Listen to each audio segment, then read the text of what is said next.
This is the Business Hour in partnership with Network B2B, helping you share your passion, knowledge, and make great connections. A warm welcome to Podcast for Business.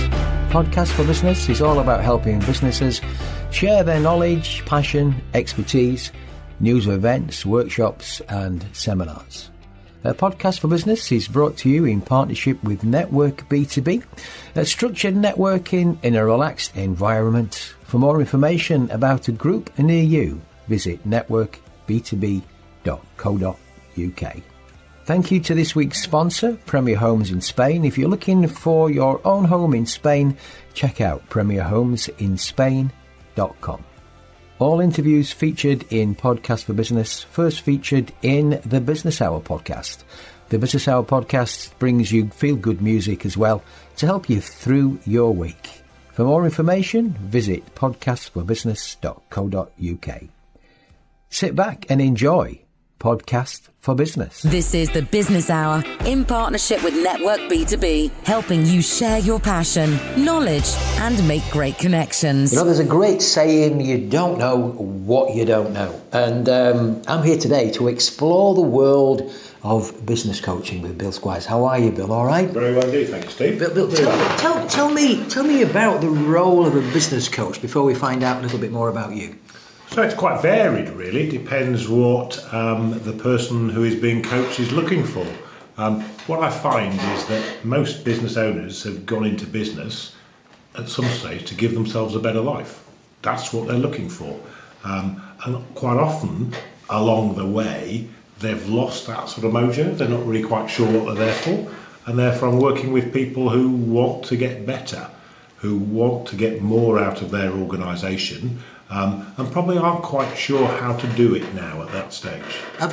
Do they lose a little bit of passion, do you think? Is that the... Yeah, sometimes it can be passion. Sometimes they can just get so used to turning the handle on the business that actually they lose that why and what they went for it originally. So you may need to reignite that for them. You may need just to help them, because they're getting quite blinkered by working in the business so much of the time that they can't see the wood for the trees themselves. And I guess I'm just thinking as we're talking there, you know, some people, you know, you start a business, you've got a certain skill, but they also might be the things missing. you may be great at something, but the business world is encompassing a number of things, and I guess you help with that. Yeah, of course. So what you'll often find is someone is very good technically at the skill that they've got experience in, and they know that inside out. So they may be the perfect tree surgeon. Mm-hmm. But maybe they haven't got a lot of skill or experience in all the other aspects of business, as you say. Sales and marketing, IT, HR, finance, administration, writing processes. The list goes on and on and on. And actually, to be the complete businessman, you need to have an understanding of all these areas, because they all come together to make a really strong organisation. And you help people do that. Yeah. And share some skills. So Bill, you're involved, you're there, you're doing the business coaching. So I came to work with you. Tell me how you got into it. How did it develop for you? How did I get into it? Well, my background has been in business-to-business corporate roles. So that's been always about growth, and it's about being growing organisations. So I'll give you a few examples. So went out to Australia, did a startup in a completely new country. Wow. Yeah, and we grew that organisation from scratch to $3 million per annum Australian dollars over a 3-year period. So I went through that experience, an awful lot of learning as we went, but a very specific market. I then came back into the UK, took over responsibility for the UK business. That business when I came in, was doing about 1.5 million sterling, and we grew that business, doubled it in size over an 18-month period, which was all about going out and finding new clients and getting to really build a sales and marketing process that meant we had a steady stream of new clients coming into the organisation, and then we ran out of resources. Right.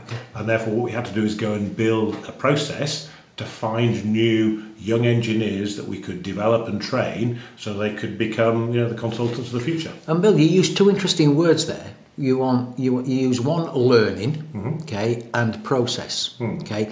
So when you're working with somebody, I guess it's important that they're open-minded to learning new things. Absolutely, yeah. I think I know is one of the great issues which causes resistance to personal growth. If you really want to grow and develop as an individual, to be the best person you can, we should always be seeking to learn. Continuous learning and developing. I'm learning every day. Doing what I'm doing, working with clients, I'm learning every day. And I will continue to strive to develop so I can be a better person, so I can help more clients achieve more. And I'm going to use a phrase now that's just come to me about in terms of like celebrating failure, right? Because we do get the impression sometimes that everybody's successful and great, but that learning experience, I mean, people, failures are quite a strong word, but if you think about what you've learned from an experience, you can move forward, can't you, I guess? And we've all got failures. Yeah. Tell me about them. How did we learn to walk? Yes. We learn to walk by falling down, by getting up again, by falling down, by getting up again. It was lots of little failures, and then we get over that. And therefore, I'm an expert in failure. I've made more than my fair share. Yes, yeah. I will go with you on that one. I'll share that with you. But actually, we should celebrate it, because that's a great way to learn and develop. But actually, it's quite a painful way, especially in business. Yes. And therefore, if you're learning through failure, it will have an impact on you. Whereas if you've got the benefit of having someone around you who you can test some theories with, you've got a better chance of success in getting it right first time, which we'd all like to achieve. Yeah, and the process, because that's another interesting word, process. Because I've talked to many small business people who, like I think we used the phrase, haven't we, where they're really working in the business and they're so into it. If they just took some time to step outside of that and look at what they're doing and put a process in, it can make a big difference. And that's where you can help as well, I guess. Yeah, no. So, and most business owners are looking for something they more out of their organisation. And their typical goals will be make more money. Mm-hmm. So a lot of people work very hard and don't pay themselves very well because they can't afford to through their business. Mm-hmm.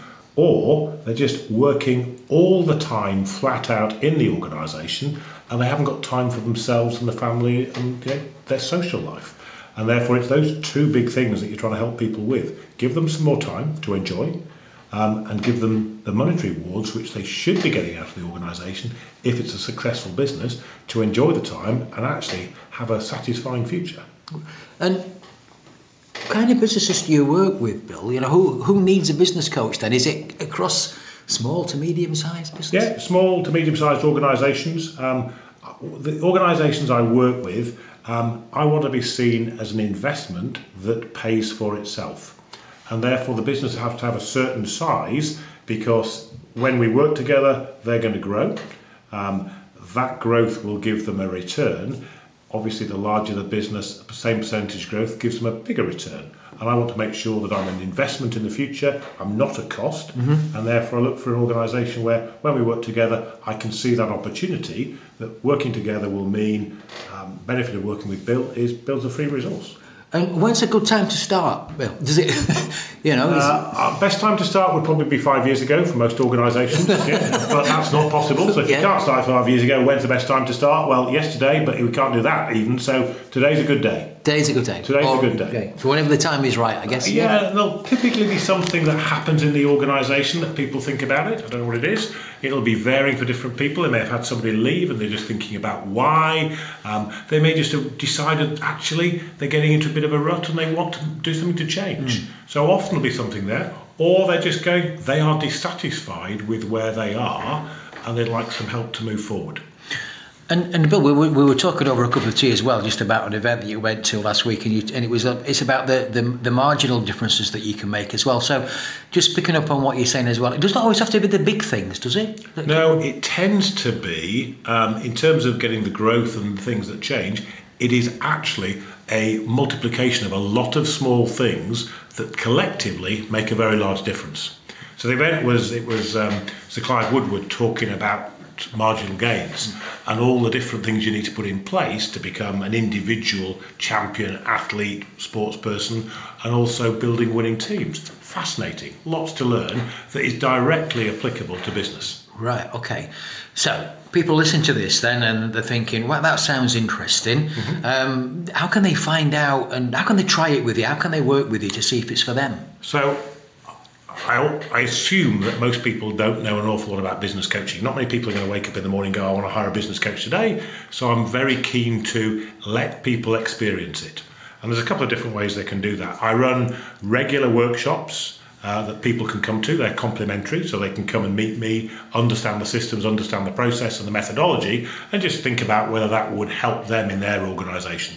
The next one I've got is coming up. It's at Carwood Park, Tuesday the 23rd of this month in April, and that's a complimentary event for anybody who wants to come and attend it. It takes 2.5 hours. Right, okay. And do you run those on a regular basis? I run those on a regular basis, typically once a month, so they're just a rolling programme. The other thing they can do is, if that's too difficult to get to, taking that time out, I'm very happy just to have a cup of coffee with people. Let them meet me. I'm happy to understand, because I need to understand more about their business. Okay. See whether there is the opportunity there. But it's a little process that we work through where, again, we provide a complimentary coaching session to people so they can actually experience it and find out whether that process will work for them and their organisation. So, Bill, let's use me as an example. Then I come and work with you. Or give me a typical example of how you've actually helped someone. So it depends what the individual wants to achieve. And the first thing is understand what their goals are. Working with a business owner recently, his desire was actually to exit out of his business in about 3 or 4 years' time. And there for him, it was about maximising the value. When I was talking to him, the business was completely dependent on the owner. He was involved in all facets of it, which would significantly reduce its value on sale, because why would somebody put a lot of money into his pocket if the business was going to be dependent on him? How motivated would he be in the future, and would he want to stay around? So he's had to grow and develop his organisation so that it works without him. And I think most business owners actually are looking to achieve that goal, because that gives people choice. Lots of business owners you talk to, they love their business. They don't want to stop working, but actually the thought of having that choice about whether they work or not is very attractive. That's a really big choice, isn't it? Yeah. That's that freedom, isn't it? That's freedom. That's the ultimate game for everybody, is they've got freedom. They can carry on working if they want to, whenever they want, doing whatever they want in their business, or they could sit back. Or they could take passive income from the business without working, or if they chose to sell, they know they're going to get maximum value at that point. You just maybe thought there, what about an example, Bill, where it's a business in its stage, it's growing, and it wants to grow, but they don't know how to, because there's different skills coming in around people, delegation skills and things like that, I guess. And a lot of that is, again, it's that first step. So when you've got a really small business where you've got 1 or 2 people within it, that first step of when to grow, when to take on that more resources, and how to make that happen is absolutely crucial. And people often need, a bit of help and direction just to make sure they're going in the right direction, getting it right. That first person they take on board is absolutely crucial, because they need to develop with the organisation, because they're going to be the future of the business. And I guess you could do that too early, could you? No, I don't think, if the business is right for it, I don't think you can do it too early. I think it's about planning, but it's about understanding what you want. No one goes into business, or you shouldn't, without knowing where you want to end up. So if you're going to build your own house, you wouldn't start by digging the foundations without a really good plan of what the house looks like when it's finished. Same thing with your business. What does it look like when it's finished? And actually thinking that through and thinking what the business is going to look like is a really useful exercise.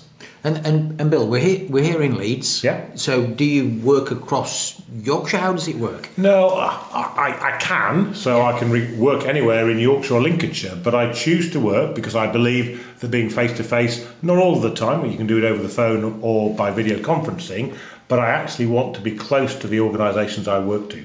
So I work around homes in Boston Spa, I have an office in East Leeds, and I work around this area, so within 10 miles of one of those locations. So Bill, for people listening today and they want to find out more about you, how can they get in touch? Well, the easiest way is to go and have a look at the website. I've got details of the events that are coming up on that. That's actioncoach.co.uk/Bill Squires. Or if anyone would like a personal conversation, set up a session, then just email me, which is billsquires@actioncoach.com. And why not? Why not just take that opportunity? You never know where it might take you. Exactly. And I'm always very happy to have a chat with anybody over the phone, give them some of my time and help them understand how business coaching might help them. Brilliant. Thank you for joining us today, Bill. Pleasure, Steve. Like to share news about your business, event, seminar or workshop? Simply email steve@stevetwynham.com. Thank you for taking the time to listen to this podcast for business. If you would like to feature your business in Podcast for Business and the Business Hour podcast, I would love to hear from you. Simply email steve@stevetwynham.com. The Business Hour podcast is produced and presented by Steve Twynham. Copyright applies.